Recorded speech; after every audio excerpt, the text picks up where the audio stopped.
जय हिंद प्यारे बच्चों। आज का हमारा टॉपिक है प्लास्टिड्स, जिसको हिंदी में लवक कहते हैं। आइए बात करते हैं प्लास्टिड्स पे। प्लास्टिड्स शब्द का प्रयोग सबसे पहले अर्नेस्ट हैक्ल नामक वैज्ञानिक ने 1866 में किया था।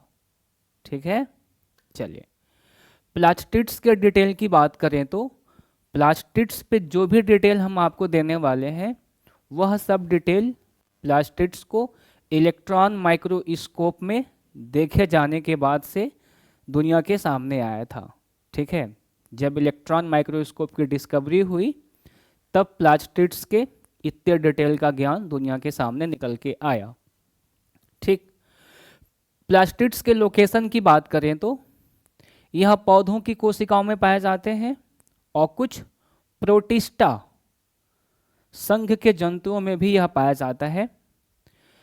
और यह जो है साइटोप्लाज्मिक ऑर्गेनेल है। इसका मतलब हुआ साइटोप्लाज्मिक ऑर्गेनेल को हिंदी में कोशिका द्रव्ययी कोशिकांग कहते हैं। इसका मतलब ये हुआ कोशिका के द्रव्य में पाया जाने वाला कोशिका का एक अंग। बात आपको समझ में आ रही है? सेल के साइटोप्लाज्म में पाए जाने वाला ऑर्गेनेल, ठीक है, जिसे साइटोप्लाज्मिक ऑर्गेनेल कहते हैं। अगर प्लास्टिड्स के प्रकार को देखा जाए, तो ये दो प्रकार के होते हैं, ल्यूकोप्लास्ट और क्रोमोप्लास्ट। ल्यूकोप्लास्ट को अवर्णी लवक कहते हैं और क्रोमोप्लास्ट को वर्णी लवक कहते हैं। ठीक है, अवर्णी का मतलब है रंगहीन से, वर्ण का मतलब होता है कलर, वर्ण का मतलब होता है बेटा, वर्ण का मतलब होता है COLOUR, कलर। ठीक है, और यहाँ पे अ लग जाएगा तो यहाँ पे क्या लग जाएगा? नॉट। अ का मतलब ही होता है नॉट। हिंदी में जिस वर्ड से पहले अ आएगा उसकी मीनिंग नेगेटिव में हो जाती है ना? तो ध्यान दीजिएगा, जो ल्यूकोप्लास्ट है उसे क्या बोलते हैं? अवर्णीय लवक। जो ल्यूकोप्लास्ट वर्ड है ना, वो दो शब्दों से मिलके बना है। पहला है ल्यूकोज और दूसरा है प्लास्टोज। ल्यूकोज का मतलब होता है व्हाइट और प्लास्टोज का मतलब होता है फॉर्म्ड। फॉर्म्ड का मतलब यहाँ पे रूप से है, सफेद रूप का या सफेद आकृति का, या ये कह लीजिए कि रंगहीन आकृति का लवक क्या कहलाता है? ल्यूकोप्लास्ट।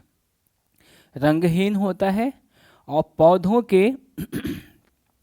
पौधों के उन कोशिकाओं में या उन भाग में पाया जाता है जो सूर्य के प्रकाश से दूर रहती हैं, जैसे जड़ों में, बीजों में, है ना? जहां प्रकाश की पहुंच नहीं होती है वहां पे ल्यूकोप्लास्ट पाए जाते हैं।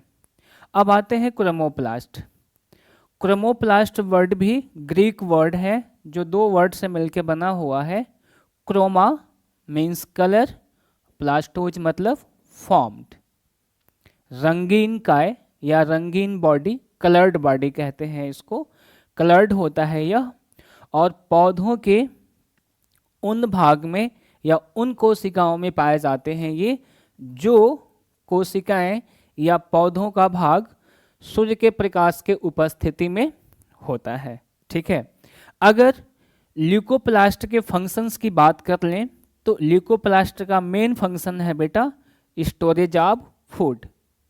खाद्य पदार्थों के संग्रहण में इसका मुख्य काम होता है। और क्रोमोप्लास्ट जो होता है इसका मुख्य काम होता है लाइट एब्जॉर्बिंग, प्रकाश के अवशोषण में। ठीक है, प्रकाश का अवशोषण क्यों करेगा? क्योंकि पौधे फोटोसिंथेसिस करते हैं और फोटोसिंथेसिस के लिए प्रकाश की आवश्यकता होती है। ठीक है,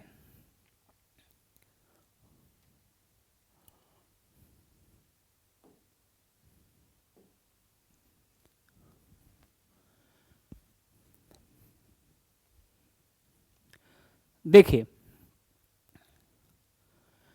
all plastids have common origin, proplastids and share common feature। जितने भी प्लास्टिड्स हैं वे समान रूप से ही बने हुए हैं। कोशिकाओं में इनका निर्माण हुआ होगा ना, तो इनका निर्माण एक समान रूप से हुआ होगा, चाहे वो ल्यूकोप्लास्ट हो चाहे वो क्रोमोप्लास्ट हो। ठीक है, बने कैसे होंगे? स्टार्टिंग में प्रोप्लास्टिड्स रहा होगा और प्रोप्लास्टिड्स डेवलप हो गया होगा प्लास्टिड्स में। ठीक है ना? और जितने भी प्लास्टिड्स हैं सबके फीचर, सबके गुण क्या होते हैं? समान होते हैं। ठीक है? One type of plastids can change into another. एक प्रकार का कोई भी प्लास्टिड्स है तो वो चेंज हो जाएगा दूसरे में।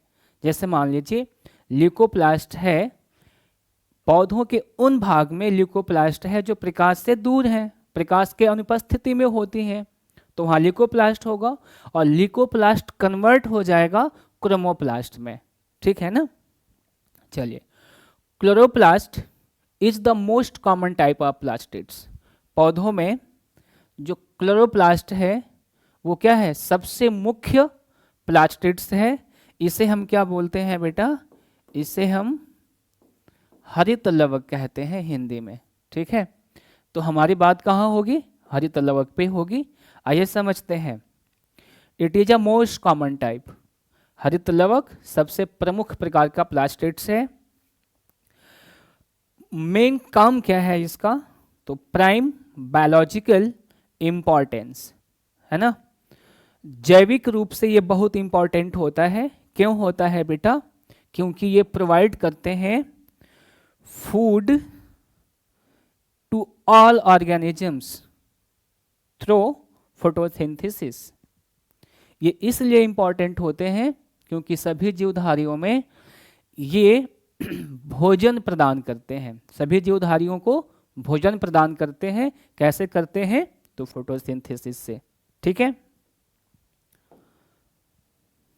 आगे बढ़ते हैं। अब लोकेशन की बात कर लें, अगर प्लास्टिड्स के लोकेशन की बात कर लें तो पहले ये देख लीजिए कि प्लास्टिड्स को सबसे पहले ऑब्जर्व किसने किया था?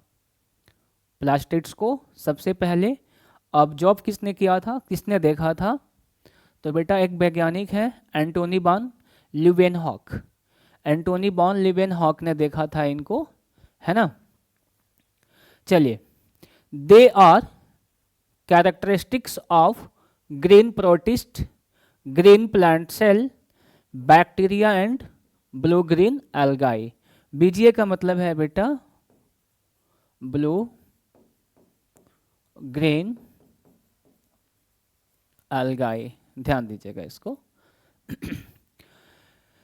जो क्लोरोप्लास्ट है वे प्रोटिस्टा ग्रीन पौधों के कोशिकाओं में या ग्रीन पौधों के सभी पार्ट्स में, कुछ जीवाणुओं में और नीले हरे शैवालों में यह मुख्य रूप से पाया जाता है। अर्थात प्रोटिस्ट पौधों के ग्रीन भाग, जीवाणु और नीले हरे शैवालों का अभिलाक्षणिक गुण होता है क्लोरोप्लास्ट की उपस्थिति। ठीक है, अब यहाँ पे ध्यान देना होगा आपको। फंगाई एंड एनिमल, कवकों में और जंतुओं में क्लोरोप्लास्ट नहीं पाया जाता है। ठीक है, इसके मॉर्फोलॉजी की बात कर लें तो क्लोरोप्लास्ट अनेक रूप में होता है। इनका साइज भी अलग अलग होता है और पौधों के शरीर में, जीवाणुओं के शरीर में इनकी संख्या भी क्या होती है? अलग अलग होती है, लेकिन इनका जो संरचना होता है, स्ट्रक्चर होता है, सब में समान होता है। इस चीज को ध्यान दीजिएगा। चलिए, तो अब आगे बढ़ते हैं।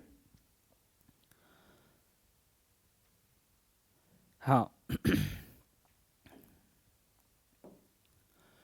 क्लोरोप्लास्ट के रूप को देखें, इनके आकार को देखें। इनके आकार को अगर देखें, इनके आकार को हम हायर प्लांट्स में देखते हैं, मतलब कि विकसित पौधों में देखें अगर, मात्रा सही है कि नहीं यहाँ पे देख लीजिएगा। विकसित पौधों में अगर देखें तो ये मुख्य रूप से स्फेरिकल गोल होते हैं, ये ओबॉइड अंडाकार होते हैं, डिस्क्वाइडल या लेंस के आकार का, डिस्क्वाइडल या लेंस के आकार का, लेंस के आकार के होते हैं। उच्च पौधों में, जो विकसित पौधे होते हैं, उनमें जो हरित लवक होता है, क्लोरोप्लास्ट होता है, वह गोल होता है, स्फेरिकल, अंडाकार, ओबॉइडल, डिस्क्वाइडल या लेंस के आकृति का होता है, लेंस के आकार का होता है। ठीक है। अगर लोअर पौधों में देखें, है ना, अल्प विकसित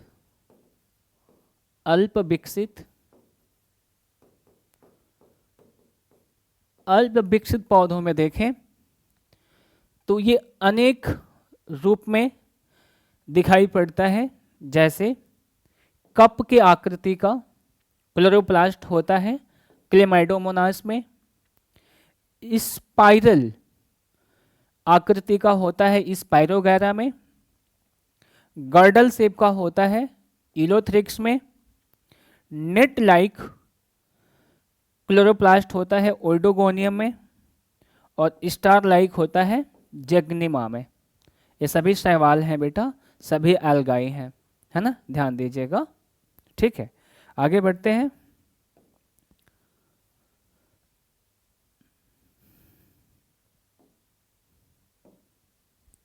हाँ, अब क्लोरोप्लास्ट के आकार को देख लेते हैं बेटा, है ना। तो जो क्लोरोप्लास्ट का आकार होता है वह 4 से 10 4 to 10 माइक्रोमीटर के ये होते हैं लॉन्ग एक्सिस पे। अगर किसी, मान लीजिए कोई प्लांट की ऐसे लीफ है, अगर कोई प्लांट की ऐसे लीफ है और यहाँ पे पाया जा रहा है अगर ऐसे, तो इसको हमें ऐसे नापना होगा इसके लॉन्ग एक्सिस से। अगर ये ऐसे पाए जा रहे हैं तो हमें इसको ऐसे नापना होगा लॉन्ग एक्सिस से। तो लॉन्ग एक्सिस पे जो क्लोरोप्लास्ट की लंबाई होती है वो 4 से 10 माइक्रोमीटर की होती है ना। चलिए अब हम देखते हैं किस प्रकार के पौधों में क्लोरोप्लास्ट छोटे होते हैं और किस प्रकार के पौधों में क्लोरोप्लास्ट बड़े होते हैं। वे पौधे जो छाए में उगते हैं, छाएदार स्थानों पे उगते हैं, उन पौधों को शेड प्लांट्स कहते हैं। और इनका क्लोरोप्लास्ट बेटा क्या होता है, बड़ा होता है। किसकी तुलना में, सन प्लांट की तुलना में। क्यों बड़ा होगा, क्योंकि ये छाए में उग रहे हैं बेटा, ध्यान दीजिएगा। छाए में उग रहे हैं तो यहाँ पे लाइट कम मिलेगा, इन पौधों को लाइट कम मिलेगा, सूर्य का प्रकाश कम मिलेगा, इसलिए इनकी साइज क्या होती है, बड़ा होती है। ठीक है ना। अच्छा, अब आते हैं सन प्लांट्स। वे पौधे जो धूप में होते हैं मुख्य रूप से, है ना। उन पौधों के जो क्लोरोप्लास्ट होते हैं वे स्मॉलर इन साइज में छोटे होते हैं, है ना। किसके तुलना में, शेड प्लांट की तुलना में। तो जो छाएदार स्थान पे उगने वाले पौधे हैं उनका क्लोरोप्लास्ट बड़ा होता है, क्योंकि प्रकाश कम मिल रहा है तो प्रकाश को एब्जॉर्ब करने के लिए क्लोरोप्लास्ट क्या हो जाते हैं, बड़े आकार के हो जाते हैं। और जो पौधे सूर्य के प्रकाश की उपस्थिति में होते हैं, जिन पौधों को धूप मिल रहा होता है, उन पौधों के क्लोरोप्लास्ट साइज में छोटे होते हैं। ठीक है। पॉलीपोलाइड सेल में जो क्लोरोप्लास्ट होते हैं वो अन्य कोशिकाओं से बड़े होते हैं। ठीक है, ये भी ध्यान दीजिएगा। अब आगे बढ़ते हैं बेटा, आगे बढ़ते हैं अब।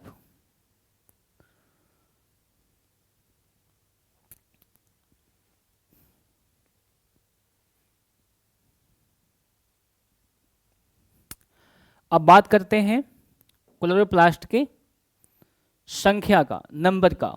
देखिए, अगर हम उच्च या विकसित पौधों में देखें तो 20 से 40 क्लोरोप्लास्ट होते हैं, लेकिन कुछ ऐसे पौधे हैं जिनमें 500 या 500 से अधिक की संख्या में क्लोरोप्लास्ट होते हैं। अगर हम लोअर प्लांट को देखें तो इनमें जो क्लोरोप्लास्ट होता है वो संख्या में तो एक ही होता है, ठीक है, लेकिन हाँ यहाँ देखना होगा आपको, एल्गाई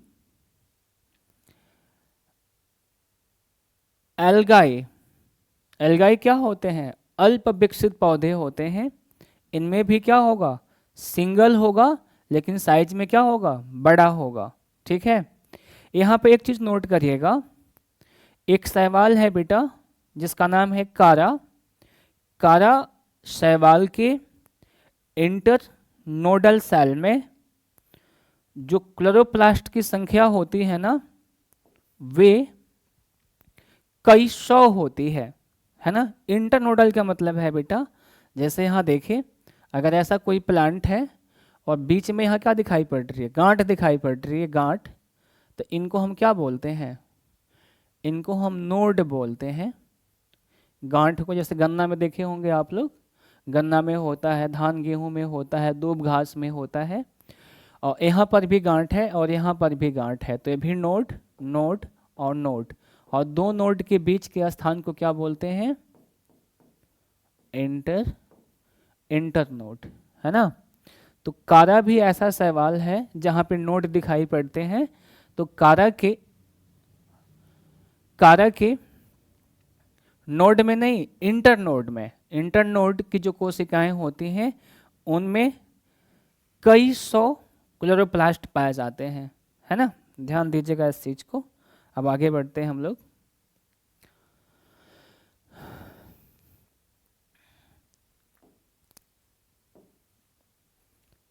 क्लोरोप्लास्ट के अल्ट्रा माइक्रोस्कोपिक स्ट्रक्चर को देखें तो हमें क्या दिखाई पड़ता है, chloroplast is a वेजाइकल bounded by an envelope of 2 unit membrane and filled with fluid matrix like mitochondria.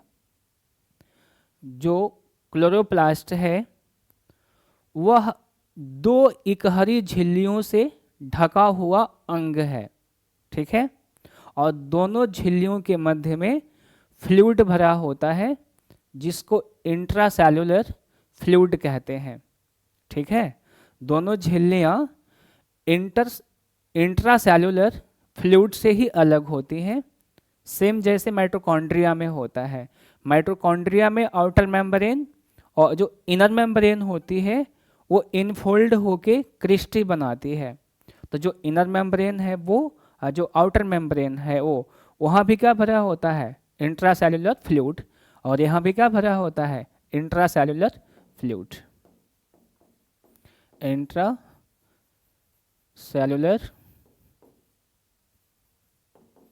Intracellular fluid भरा होता है। इन फ्लूइड से ही दोनों झिल्लियाँ क्या होती हैं, अलग होती हैं। Two membrane is separated by a narrow fluid filled intra-membrane space, ठीक है। जो बताया हूँ मैं अभी, दोनों झिल्लियाँ के बीच में जो स्थान होता है उस खाली स्थान को इंट्रा मेम्ब्रेन स्पेस कहते हैं, और इंट्रा मेम्ब्रेन स्पेस में जो फ्लूइड होता है उसको इंट्रासेल्युलर फ्लूइड कहते हैं, ठीक है। अच्छा, अब इन दोनों झिल्लियों की मोटाई, थिकनेस की बात करें तो दोनों झिल्लियां 90 से 100 एंगस्ट्रॉम मोटी होती हैं, दोनों झिल्लियां, है ना। जैसे कि हमारी कोशिकाओं का सेल मेम्ब्रेन भी होता है, उतना ही मोटा होता है जिस प्रकार से हमारी कोशिकाओं का, हमारे सेल का प्लाज्मा मेम्ब्रेन होता है, सेल मेम्ब्रेन होता है, उसी प्रकार से क्लोरोप्लास्ट का जो दोनों यूनिट मेम्ब्रेन होती हैं उनका थिकनेस भी 90 से 100 एंगस्ट्रॉम का होता है। ठीक, आगे बात करते हैं हम लोग। दोनों झिल्लियों को हम समझते हैं। जो पहली झिल्ली होती है बेटा उसे हम क्या बोलते हैं? Outer membrane. जो बाहर वाली झिल्ली होती है उसे क्या बोलते हैं? आउटर मेम्ब्रेन, बाह्य।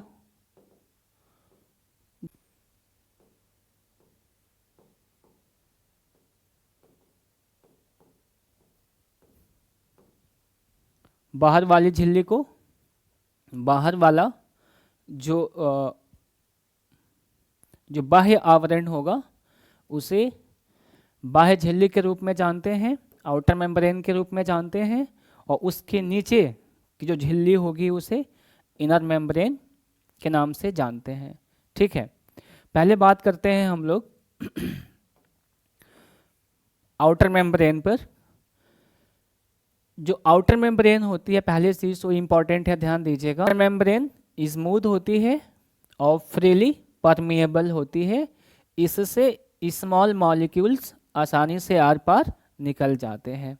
ठीक है, it has porin proteins which form channels for the passage of molecules. Outer membrane में प्रोटीन्स पाए जाते हैं जिन्हें पोरिन प्रोटीन्स कहते हैं, और ये क्या करते हैं? कैनाल बनाते हैं, अणुओं को आर पार जाने के लिए रास्ता बनाते हैं, है ना। चलते हैं अब इनर मेम्ब्रेन की ओर। तो जो इनर मेम्ब्रेन होती है वो इनफोल्डेड होती है, अंदर अंदर की ओर अनेक बार मुड़ी होती है वो, जैसे कि माइटोकॉन्ड्रिया वाली इनर मेम्ब्रेन मुड़ मुड़ के क्रिस्टी बनाती है, उसी प्रकार से क्लोरोप्लास्ट का इनर मेम्ब्रेन भी क्या होता? इनफोल्डेड होता है, और यह सेमी परमिएबल होता है।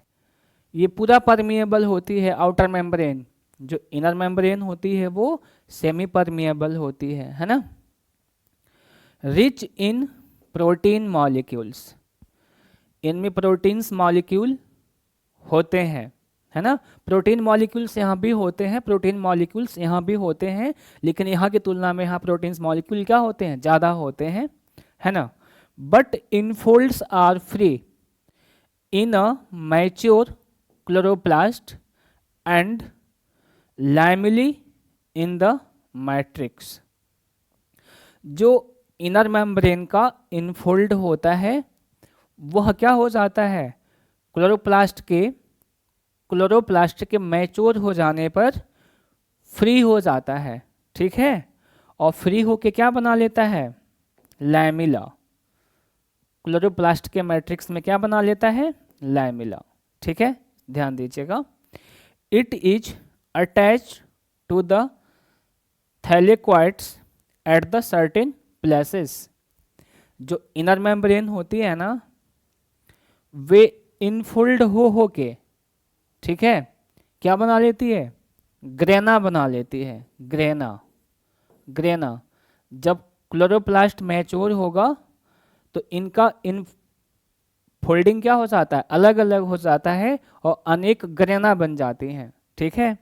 और ग्रेना किससे बनती है? ग्रेना डिस्क लाइक स्ट्रक्चर होती है। जैसे कि मान लीजिए सिक्का के ऊपर सिक्का रखेंगे ना, तो एक आपको दिखाई पड़ेगा ऐसे बनावट जिसमें अनेक सिक्का होंगे, अनेक सिक्के होंगे। उसी प्रकार से इनर मेम्ब्रेन भी क्या होती है? इनफोल्डेड होकर के ग्रेना बना लेती है, और ग्रेना में क्या होता? अनेक इनफोल्ड्स होते हैं, और प्रत्येक इनफोल्ड्स को हम क्या बोलते हैं? थैलेक्वाइड्स। और थैलेक्वाइड से अनेक स्थानों पे इनर मेम्ब्रेन जाके जुड़ी होती है। क्लियर? चलिए,